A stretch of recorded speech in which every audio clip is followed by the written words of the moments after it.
everyone. It's been like forever. As I said, life does get into the way. So I had a baby, which has been an interesting journey in itself. So I have been trying to share with you guys some of the things that I've been doing following the recent developments and increase in my family, and trying just to understand some of the things that I could potentially be doing so that I can be able to try and get back into fitness. If you're new here, my name is Claire. I have the privilege of being the founder of this channel. I am a registered nutritionist. I love everything about nutrition, and I enjoy just being able to um, spend time talking about nutrition. I teach nutrition, but also I live nutrition, and I love healthy lifestyle, and I love total wellness as well. And I was saying in one of my recording that I did recently, I said there are some people that are blessed when they have babies to lose weight, but unfortunately, I am not one of those people. I get to tend to gain a lot of weight when I have babies, and so as a result of that, my weight has just been something else. It went out of through the roof or the window, wherever it is, and I've been looking at ways in which I can be able to work on it. So I have mentioned before that I'm on this journey again. I've been here before, and I'm back to the drawing board. I'm back to, as they say, let me just check that I have that. I'm back to the drawing board, as they say, to try and get myself into shape once again. And I was thinking about some of the things that I've actually been doing in this season that could be helpful, maybe to a lady out there that is in a similar boat like me and trying to track with my journey and just trying to understand what can they do to be able to be helpful. So one of the most important thing for me in this season, of course, is that I'm breastfeeding. I choose to do that because I know there are so many benefits of breastfeeding for the baby. There are so many benefits that I cannot outline in just one of these live streams, but I've done a recording about it. We've written some publications about it, and that's something that it can be worthwhile having a look at. There are those antibodies in the breast milk. There is all that connection with your baby, all these different things and goodies that can actually be an advantage when it comes to breastfeeding rather than just being able to formula feed. But I usually say fed is the most important thing than anything else. And so I've been on that journey of breastfeeding, and obviously because I'm breastfeeding, there is so much limitation in which on how I can be able to show up. Like for example, for exercises, the type of exercises that I can do, the type of feeding that I can do, and all these kind of things. And this is something that I have been trying to share, and I'll hopefully try to share as I go along. So, number one has been about exercises. I have been walking. Actually, I used to run, so I was really like a big, great fan of running. And I was running, I ran for quite a long time. I can't even remember how many years I've been running. But obviously, as my weight has spiraled and grown and become big and become a bit more bigger, to be honest, it meant that I cannot go back to running because obviously there's a risk of injuring myself. When you have a little bit more body weight, you can't just rush into running because obviously you put so much pressure on your joints, and that can actually affect you. So towards I think around week 30 or so of my pregnancy, I stopped running and I started just walking, and I've been walking ever since. I remember the day that I had my C-section. Thank you so much. Some of you, I can see you live on here with me. I remember the first thing that I did after coming out of surgery was walking. So that's crazy with me. I love my walking, and I've just been continuing to walk. But I also realized that when you get used, your body gets used to it, isn't it? So I've been walking and walking and walking, and sometimes I walk like same route, same pattern. And all of you who are here with me, good morning. Nice to see you all live with me. I was saying that because I do a lot of walking, sometimes you get used to the same route, so you're walking through the same route every single day. It gets to a point where by spring best delay, I can see you. Your body gets used to it. So it gets to a point where I don't get much from walking. But then when I'm walking, there is that mental health issue with me that it helps me like kind of get out there. And most of the time I have my baby in the buggy, and that helps me to have those bonding time with her, but also it gives me the opportunity just to be able to get out, to be able to get into the fresh air, to be able to think again and things like that. And that has been really helpful, especially for me in this season. Number two thing that I've also been doing, I've picked it up. I used to For those of you who might not know, I'm Kenyan, which is like, yeah, I love to become proudly Kenyan. So, but when I grew up, I never was a biking lady. I never cycled when I was a young lady. But when I was studying, I ended up in the Netherlands. If anybody knows anything about the Netherlands, is everybody moves by biking. So everybody, including the Prime Minister, cycles. So I started cycling then, and then I got to the UK. I forgot all about cycling, but recently I thought, I can actually get back into cycling. So I've been doing some cycling. Sometimes I do like 10 kilometers once in a weekend because I can't do it every single day. Obviously, I'm still healing 6 months postpartum. Like, well, I had my baby about 6 months ago. So, and I had a major surgery. So, as a result of that, I have limitation of how many things I can do going and gradually in back into exercise. So, I do about 10 kilometers of exercises whenever I can. And whenever I can't, I just go back to my walking, and that has been really helpful. The most important thing they say is the 80-20 rule, isn't it? Is 80% is mainly your what you eat and things like that, and then the exercise is only like 20 plus 20 of the contribution.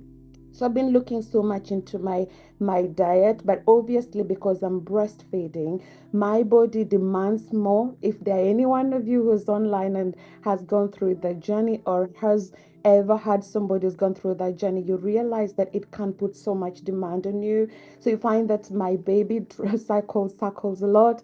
She wants to nurse quite a lot, and as a result of that, I end up having to eat a lot. But again, I've actually been telling myself it doesn't necessarily have to be eating a lot can be a problem because you can eat a lot, but it depends on what you eat.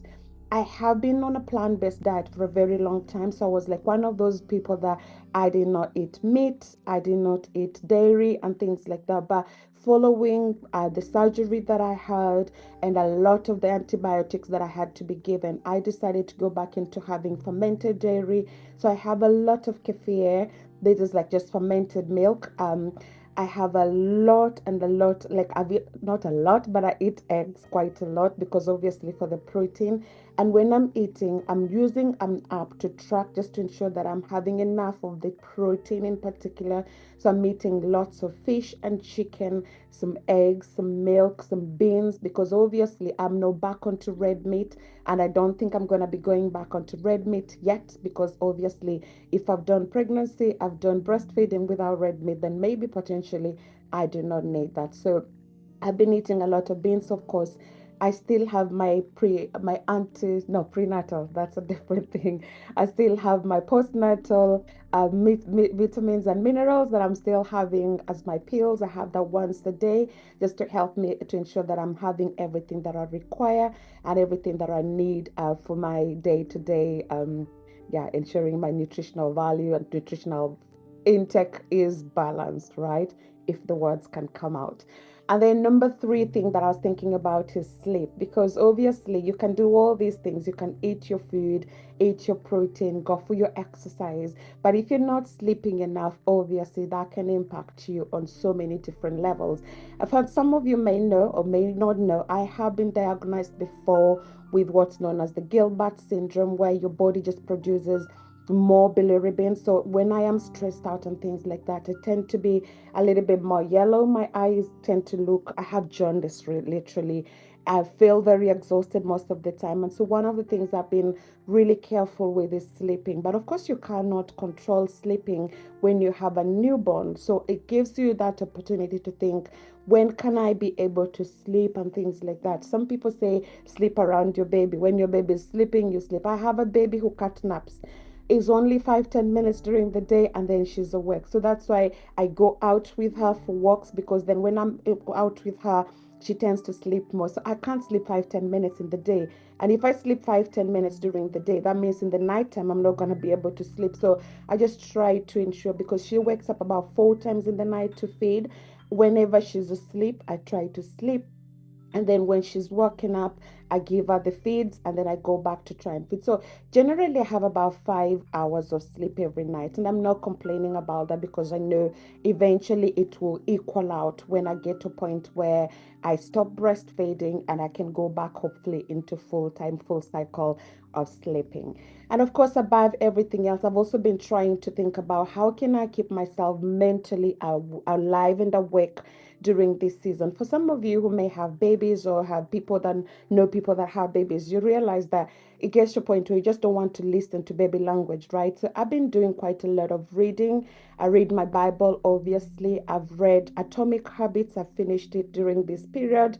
I've done I like a lot of ice in your drink. I'll go with that in a well. And then I've done a lot of I'm reading at the moment the psychology of money. Just want to understand all this hard thing about money.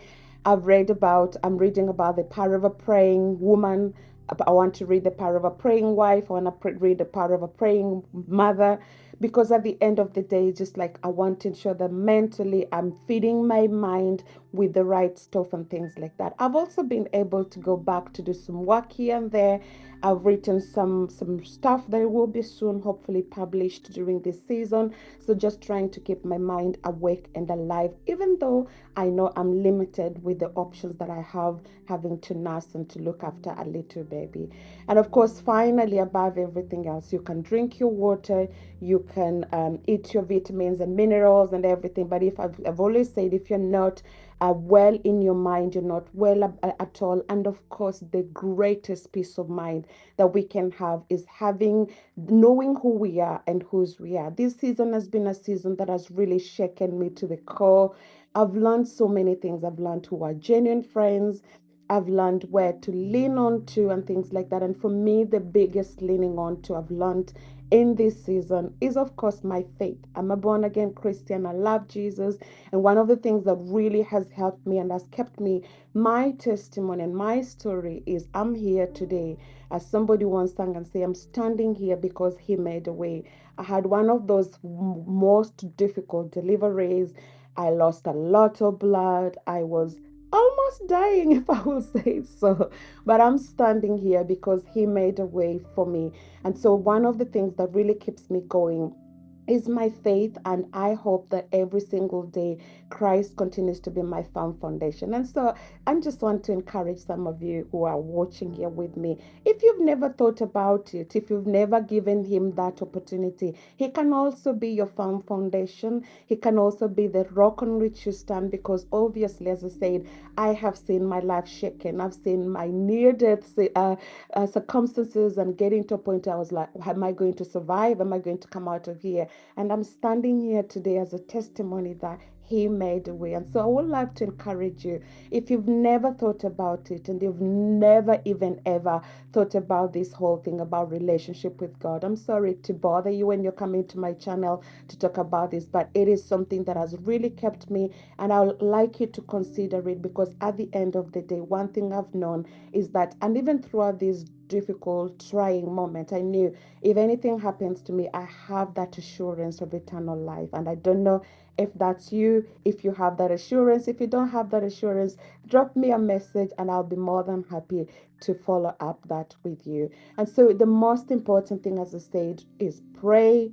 Pray for longevity, pray for long life, but also remember, do those things that can really help you be able to live, to thrive, and to be able not to survive. Because there have been times, to be honest, if I'm honest, I've just been like, I'm surviving and not thriving, because obviously the demands of life and things like that. But at the end of the day, understanding one thing, that all these seasons is a passing thing. I usually say, my baby is not here to be a baby forever. I look back at that girl that I held 6 months ago when she was just like a little boy, girl, sorry.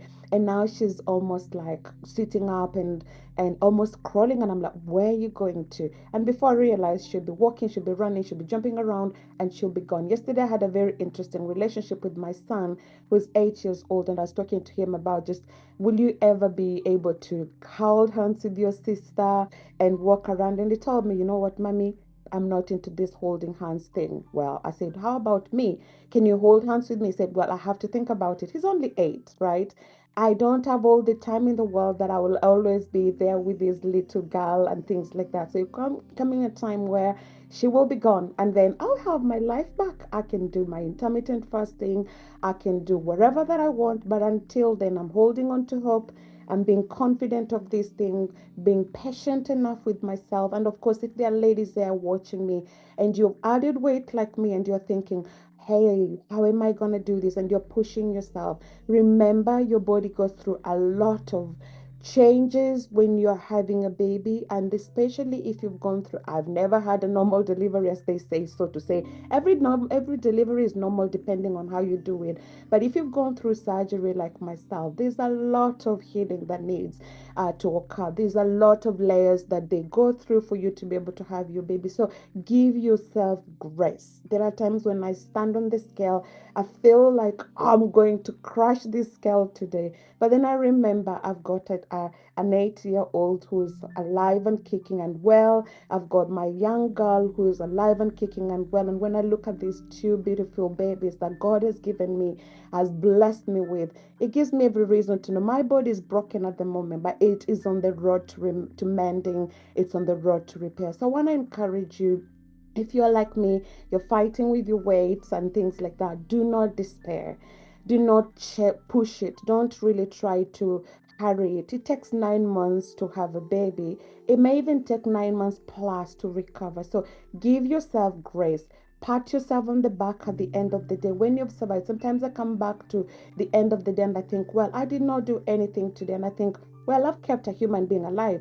Praise God. That's much more important than anything else. So I'm learning in this season to love myself, to be my greatest cheerleader, to be able to tell myself, sometimes I get it wrong, but I'm like, if I get it wrong, tomorrow is another day. So I just thought I'm going to encourage someone with this because I know at the end of the day, hey, we are all on a journey. And once we cheer each other on, one day we'll look back and be able to celebrate these moments and thank God we made it this far. One other thing that I wanted to finish off with, that I want to wrap up this session with, is diastasis recti. I've got that separation of vessels because obviously of pregnancy, and I'm fighting with that as well. So I've been trying to do lots of core training, strengthening my core, obviously, and it's difficult because I had a C-section, so it makes it much more complicated. But at the end of the day, I'm just trying to ensure that I'm strengthening my core. There are exercises. I love Mr. London. He does quite a lot of things to try and like heal diastasis recti, and that's something that I'm at the moment working on. So you can see your lady, your sister here, or your friend here, whatever it is really having a lot of things to contend with. But through it all, I'm grateful, and through it all, I'm learning to be really my biggest cheerleader, and I'm learning to love myself and to say, Claire, hang on a minute. One day you get back to that beautiful, whatever it is. I still feel beautiful despite broken body, as I said.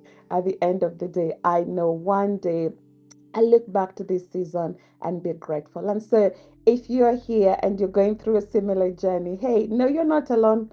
There are other women out there. And sometimes I think like I'm going through some things and it feels like, my goodness, I'm the only one going through this. And then I remember maybe I'm on Facebook on some groups that I intentionally joined to do life within this season. I see women talking about it and I'm, so it's a common problem.